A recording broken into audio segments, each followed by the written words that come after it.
چیکار کردی گندم؟ ها؟ دیدی رفت اینجاست. چیکار کردی؟ توضیح بده برای من الان خیلی عصبانی اما توضیح میدی چیکار کردی یا نه؟ دیدی رفت. چی رفت؟ این اون چی بود؟ نقاشی. نقاشی چی بود؟ نقاشی خودکار. کی کشیده بود؟ من. کار درستی کردی؟ آره. دیر یه بار نگاه کن. چی؟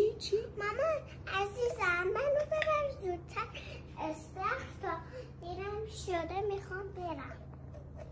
عزیزم به من میگی عزیزم؟ آره؟ چون که تو عزیزم اومدی مهمونی.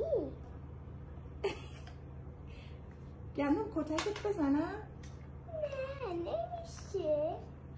چی؟ مامان دیگه هیچ وقت منو نبر حموم که برونزه شمسیاش.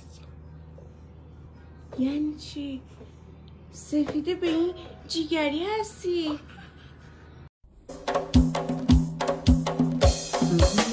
از در اومد بوی گلوم، بوی بهارا سوز دلوم، وقتی نگام کرد. دستاتو ببینم ماما. کف دستاتو نشون بده.